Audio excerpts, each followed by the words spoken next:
Ahora vamos a hablar del virus del papiloma humano. Lo importante tener en consideración del VPH es lo siguiente. El virus del papiloma humano va a afectar mayormente a las mujeres. ¿Por qué? Porque este virus les encanta una zona del cuerpo que se llama la zona de transición, que está ubicada entre el endometrio y el exocervix. ¿Ya? Esa zona de transición, ¿por qué se llama así? Porque el epitelio del endometrio, el epitelio del endometrio es simple cilíndrico y el epitelio del exocervix es poliestratificado plano. Entonces, entre el paso de esos dos epitelios que son contiguos, hay una zona de transición que va a ser el lugar favorito donde el VPH se va a ir y va a ser su patología. O bien puede ser cáncer, y vamos a ver en qué casos hace cáncer, sobre todo hace cáncer cuando hay un efecto lisogénico, que significa cuando hay intercambio o mezcla de los materiales genéticos. Pero si no hay este efecto lisogénico, se da la forma más benigna del VPH, que son las verrugas. Entonces, el VPH tiene una forma icosaédrica, este virus, tiene una envoltura viral, no presenta envoltura viral, no presenta envoltura viral, tiene un tamaño de 55 nanómetros, tiene una cápside formada por 72 capsómeros y un genoma ADN. Es importante hablar sobre qué tipo es su genoma, porque nosotros tenemos virus ADNs, y acá tenemos una clasificación de 4 tipos de virus. Vamos a tener nosotros a las adenovirus, parvovirus, papilomavirus y los herpes virus. En esta diapositiva se habla sobre los papiloma y los herpes virus, pero recordemos que tanto los adeno y los parvo son ADN. El resto de virus vamos a ver que si vemos dengue, vemos no sé, hepatitis, van a ser mayormente ARN, ¿ya? Entonces tener en consideración eso, ¿no? Los papilomavirus son ADN, ¿ya? Entonces continuamos. ¿Qué más nos menciona? Nos menciona que están formados por cadenas de unos 8000 pares de bases nitrogenadas, ¿no? Si el ADN viral no se integra al ADN celular, lo que mencionó, si es que no se integra, se desarrolla la forma más benigna que son las verrugas. Pero si es que sí se integra el ADN viral al ADN de las células de nuestro cuerpo, si es que sí se integra, hay cáncer. ¿Ya? Entonces, las consideraciones son las siguientes. En la actualidad se considera que el VPH es el agente más importante en la oncogénesis cervical. ¿Qué se dice? Que se constituye como un problema de salud pública, sí. Se considera una enfermedad de transmisión sexual, es lo más importante, porque esa es la principal manera de transmitirlo, ¿no? Se relaciona a niveles socioeconómicos bajos también. Existe una asociación con el uso de anticonceptivos orales, sobre todo un periodo prolongado de 10 años. Eso también se relaciona con esos casos, ¿no? El pico de edad del desarrollo de la clínica ya del VPH es a los 50 años de edad. La mortalidad se incrementa con un mayor estadio en que se encuentre la evolución del VPH. Porque recordemos, mira, cuando el VPH sea maligno va a empezar desde un epitelio de la zona de transición normal. Evoluciona a NIC1. Evoluciona a NIC2 y NIC3. NIC2 y NIC3. Y posteriormente evoluciona a cáncer. Ese es el paso. Así evoluciona todo el epitelio de transición, así incrementa el estadio. Entonces, mientras más tarde se detecte, sobre todo pues en zonas de NIC2 y NIC3, incluso ya se detecta tarde cuando ya es cáncer, no se puede dar un buen tratamiento. El 95, 80-90% de las células son escamosas. Entonces, los factores de riesgo son los siguientes. Esto fue pregunta de examen. Menciona los factores de riesgo para papilomavirus, para el riesgo de infección con papilomavirus. Fue pregunta de Fast Test. La edad temprana de la primera relación sexual. Se llama inicio temprano de las relaciones sexuales. Múltiples parejas sexuales también. O sea, tienes varias parejas sexuales, incrementas su factor de riesgo de poder infectarte con VPH. Gran paridad. Compañeros múltiples de parejas sexuales previas. Como si tu compañero sexual haya tenido múltiples parejas previas también. La presencia de cáncer asociado a VPH, detección de persistente de VPH de alto riesgo, en especial con elevada concentración, carga vírica. O sea, la carga vírica también depende del factor de riesgo. Mientras más virus, exacerba la clínica, ¿no? Puede ser más rápido también el desarrollo de la enfermedad. La exposición a anticonceptivos orales, lo que se llama ACO, sobre todo durante tiempo. Y a la nicotina, ¿no? Con fumar. Entonces, fumar también es un factor de riesgo. Las infecciones genitales como las clamidas también.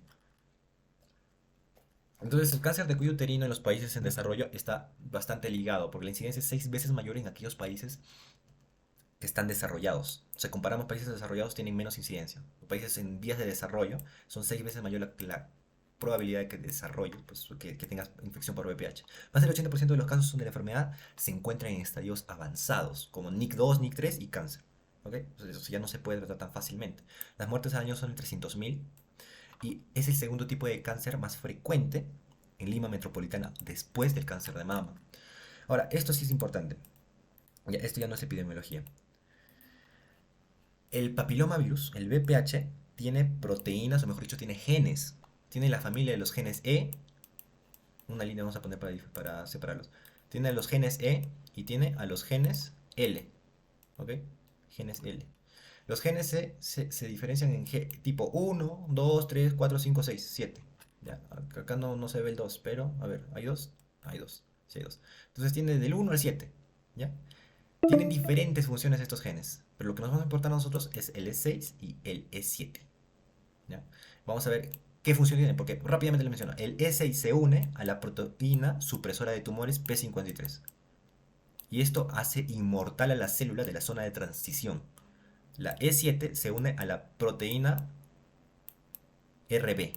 Sus nombres eran rublastoma, si no me equivoco. Esto incrementaba la población de células. O sea, tanto la S y la 7 lo que lograban era hacer inmortal a la célula y multiplicarla. Así formaban tumores. ¿Ya? Entonces, las proteínas L lo único que van a hacer es la codificación de la cápside. Y nada más eso. Vamos a ver cuántos minutos nos queda. Volvemos. Ya que hace evidencia, pues, las proteínas, sobre todo los genes que tiene, pues, el BPH. Aquí tenemos un cuello uterino normal. Se observa, pues, la zona de transición, porque acá hacia adentro es el endometrio, hacia afuera es el exocervix. El exocervix es polistratificado, cilíndrico, polistratificado, perdón, plano, no queratinizado, y acá en la zona del endocervix es cilíndrico simple. O sea, entre la transición de este tipo de epitelio que es simple a polistratificado, es el lugar donde más se afecta. Y eso se observa acá. Acá se observa mejor. A ver. Ya, esta es la zona de transición. Ya. Acá nosotros tenemos. Acá, ¿qué tenemos nosotros? Tenemos al endocervix. Cilíndrico simple. Y acá tenemos a nosotros al ectocervix. Polistratificado, plano, no queratinizado. La zona de transición es esta. Acá llegan los virus y acá hacen su patología. ¿Ya? Acá se observa, pues es la zona de transición. Este es epitelio del endometrio y el exocervix. Aquí llega el BPH y provoca tumor. Entonces, vamos a ver cómo sucede eso. Volvemos. Ya, aquí estamos. La historia natural del cáncer de cervix. Vamos a hablar de Esas se llaman fases, si no me equivoco, fases de la patogenia del BPH. Las fases de la patogenia del BPH comprenden desde la amplificación, ¿ok? Amplificación. Voy a revisar mis apuntes. Luego sigue fijación y la reproducción o la proliferación de las células nuevas. A ver, aquí están mis apuntes. Ya.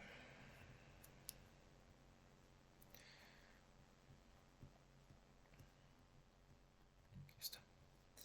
Ya, esa es la fases de la patogenia.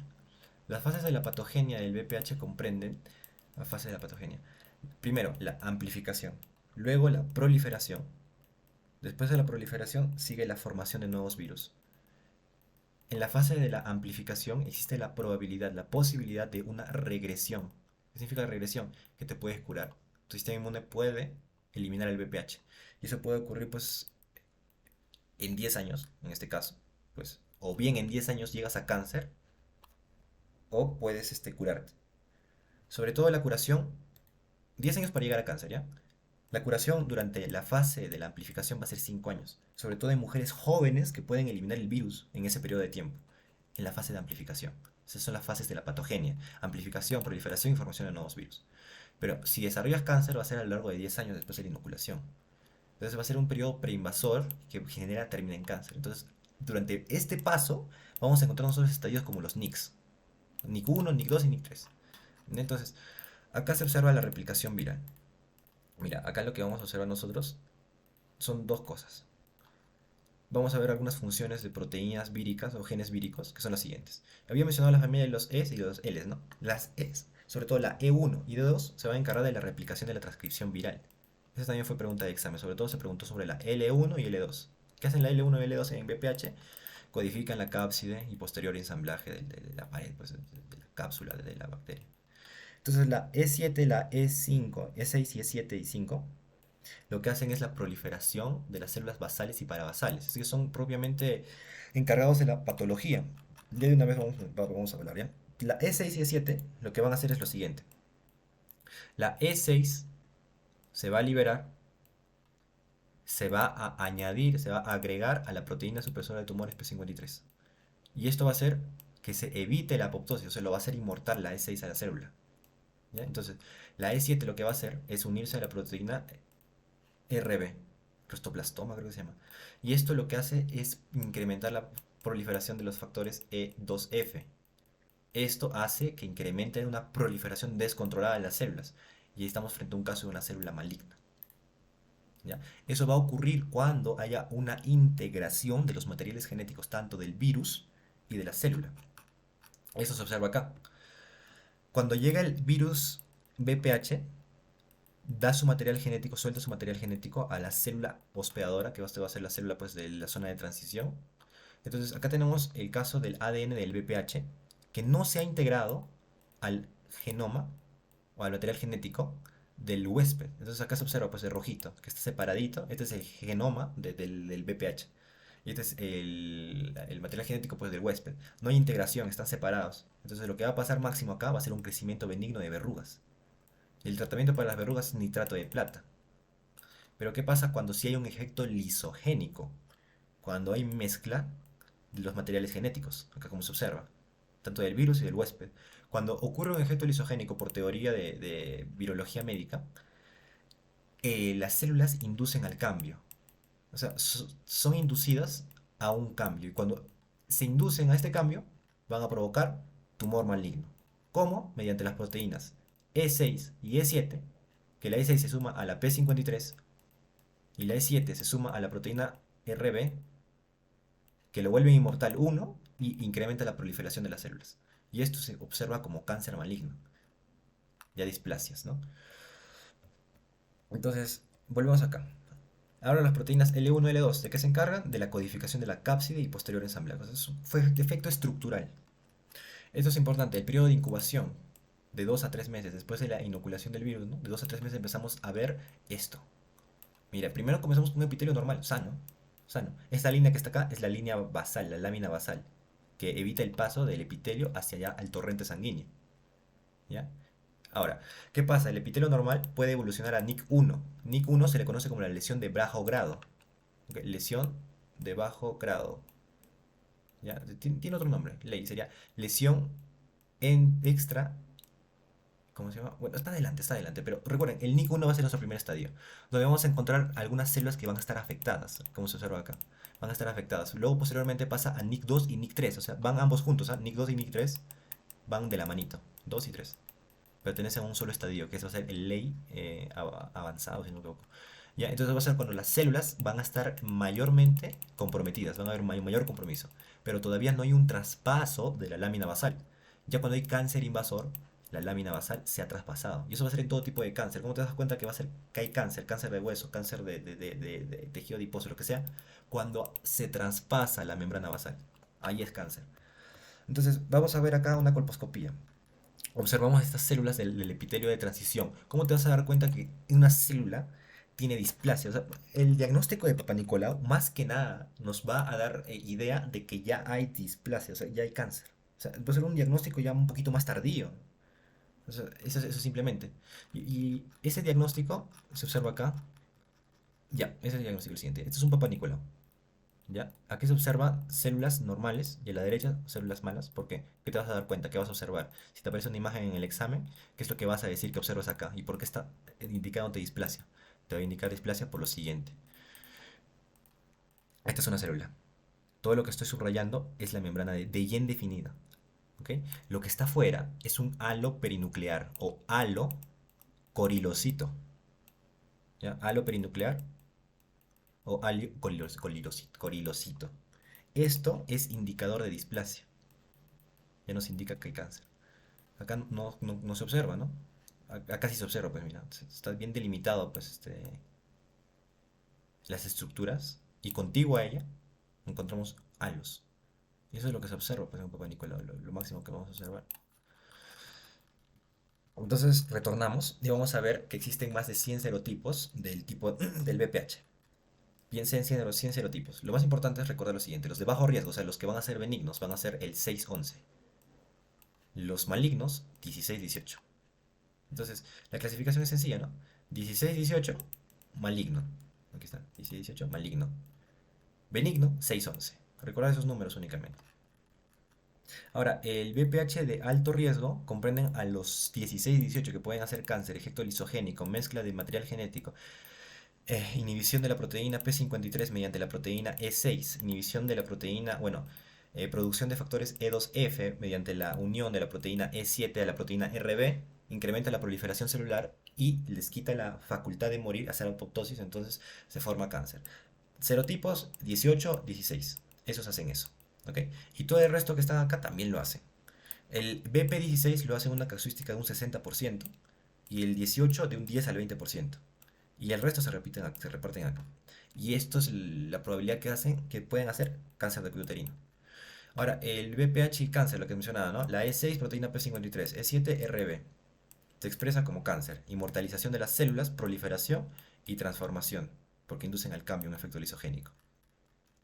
Y acá nuevamente se observa, pues, la evolución del epitelio, de la zona de transición. Ya. Mira, acá es un tejido normal, en la zona de transición. Se observa pues las células normales y acá se observa pues un NIC1, donde un tercio del epitelio está comprometido, digamos este tercio. Y a NIC2 y NIC3 indican que van a comprometerse 2 tercios del epitelio. Hasta acá, 2 tercios, NIC2 y NIC3. Y cáncer ya se compromete todo y traspasa la lámina basal. Si aparece una imagen así, ¿no? Que indique, esto es NIC1, NIC2, no, ya te vas a dar cuenta, ¿no? De NIC2 a NIC3 se incrementa pues hasta 2 tercios de compromiso del epitelio y cáncer ya traspasa la membrana basal. Y acá estamos, entramos a los ley, ya, los ley. Los ley van a ser únicamente las clasificaciones que van a englobar a los NICs, ¿ok? Y esos van a ser los siguientes. Vamos a ver la lesión escamosa intraepitelial, son las siglas de ley. La primera va a ser la de bajo riesgo. Esto va a ser por siglas ley EBG, bajo riesgo. La primera bajo riesgo. Comprende al NIC1. ¿Ok? Esto va a comprometer un tercio, la integridad de un tercio del epitelio, que menciona un tercio nomás, NIC1.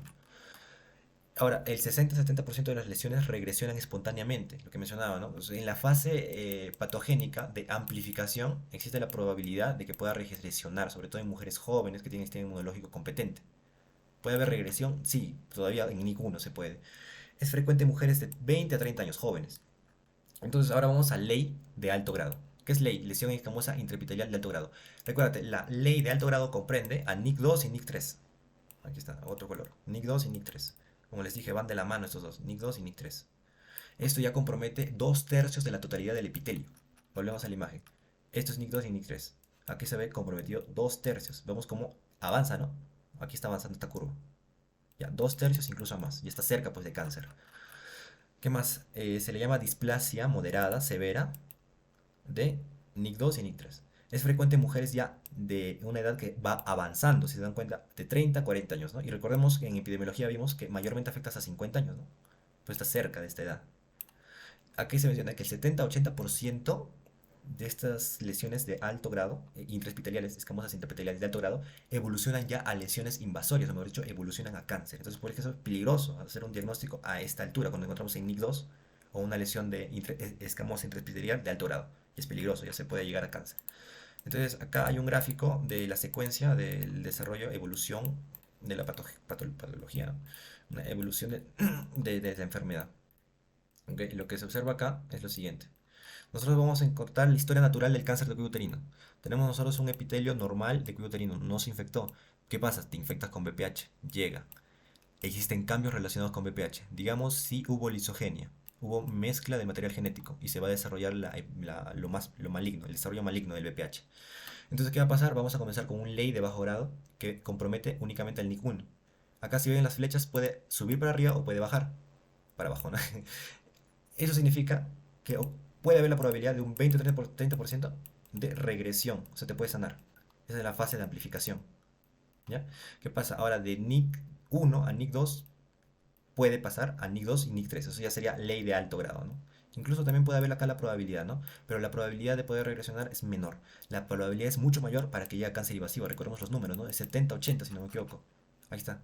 70-80 es la probabilidad de que ya desarrolle cáncer. Entonces, de NIC 2 en NIC 3, que ya es ley de alto grado, pasamos a cáncer invasorio. Y ahora lo que nos va a nosotros a mediar que estos casos de NIC evolucionan son cofactores enzimáticos. Lo que digo, cofactores de BPH de alto riesgo, ¿no? Entonces, los NIC 1, NIC 2, NIC 3 se evidencian de esta manera. A ver, acá tenemos nosotros un cuello uterino normal. Aquí está. Normalito, se ve sano, limpio, ¿no? Sin ninguna mancha. En cambio, los NIC 1 se observan así. Ya se observa proliferación de algunas células que comienzan a veces ya malignizar, pues, ¿no? Partimos de un epitelio normal que se ve de esta manera. Ya un NIC 1 que pertenece a un ley de bajo grado, se observa así, ¿no? Ya cómo empieza a evolucionar el epitelio. Ya un NIC 2 y NIC 3 ya se ve de esta manera, ¿no? Ya cómo empiezan a aparecer estas masas granulosas, ¿no? Y ya de NIC 2 y NIC 3 pasar a cáncer es sencillito, 70-80% de probabilidad. Y así se evidencia un cáncer. Y a esto se le hace un raspado, biopsia, encontramos un anillo perinuclear, o mejor dicho, anillo halo, corilocito, y estamos frente a un caso de cáncer. Y eso en el Papa Nicolau, ¿no? Así se usaron los NICs.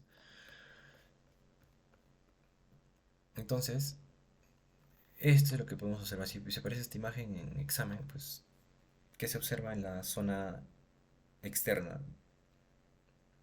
Un anillo corilocito, halo corilocito. Este en Papa Nicolau, indicador de displasia. Y esta es la zona de transición entre el cuello uterino, del cuello uterino. Por eso se llama cáncer de cuello uterino. El cáncer de cuello uterino se ubica en el epitelio de transición entre el endocervix, que es epitelio simple, cúbico, que digo, cilíndrico, que es esto de acá, el ectocervix o exocervix, que es epitelio poliestratificado plano no queratinizado. Aquí hay predilección para invadirla, para que invadan los virus. Entonces acá se observa, ¿no? El lugar de la lesión va a ser la zona de transformación o transición, zona de transformación, donde ahí se van a encontrar más afectadas las lesiones que provocan el virus del papiloma humano. Eso es un probabilidad, un porcentaje alto, ¿eh? Porque hay casos que el VPH afecta a varones y no solamente va a afectar acá, pues nosotros no tenemos eso. Lo que va a afectar va a ser a la zona perianal y al mismo pene. Entonces va a ser cáncer anal, no depende, en varones, ¿no? Ahora, el BPH, pues aquí observamos cómo llega pues a la zona de transición al cuello uterino y comienza a proliferar. Hizo un efecto lisogénico y pasó de NIC 1, NIC 2, pasó a NIC 3 y ya traspasó la membrana basal y desarrolló en cáncer. Así se observa un cuello uterino sano. Aquí una lesión precancerosa, puede ser bien NIC 1, NIC 2, depende, y un cuello uterino con cáncer. Ya, ahora, epidemiología un poquito más. ¿Qué dice? Más de 60.000 personas, mujeres en el Perú, se, se recepcionan como nuevos casos de cáncer y 40.000 personas fallecen de esta enfermedad. Porque lo encontramos en estadios avanzados, ¿no? Digamos en NIC2, ¿ya? Y de ahí pasar a cáncer es alto, la probabilidad es 70-80%. Luego encontramos el 85% de los casos se detectan en estadios avanzados y por eso la muerte, ¿no? Aquí casos de cáncer, ¿no? Cáncer también se puede dar esto, cáncer al pene, a la vulva, vagina, cáncer anal, orofaringe, pero lo más importante es esto, cáncer de cuello uterino con una casuística de 20.000, esto es en Europa, si no me equivoco. Claro, esto es en Europa. La casuística es mayor para cáncer de cuello uterino en el desarrollo del BPH. Ahora, también es mayor incluso los casos para el desarrollo benigno de la enfermedad de las verrugas. 292.000 en caso de mujeres y 300.000 en casos de varones. Y eso es cuando no hace un efecto lisogénico, o sea, no hay mezcla de material genético entre el virus y la célula. Y el tratamiento para eso es nitrato de plata. Ahora, cáncer esofágico, lo único que se menciona es que muy importante, se evidencia mucho es el cáncer cervical. Acá son verrugas, estas son verrugas, ¿no? También verrugas, más, más. Cáncer de cuello, esto sería anal, ¿no? De pene.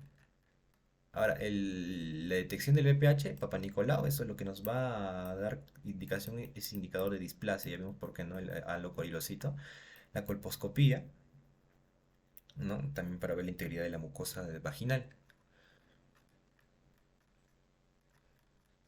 La transmisión de la infección de este BPH, del virus del papiloma humano, va a ser mediante contacto sexual principalmente. O sea, lo que va a exacerbar va a ser que haya tenido muchas parejas sexuales, que fume, que haya iniciado temprano sus relaciones sexuales, o sea, a temprana edad.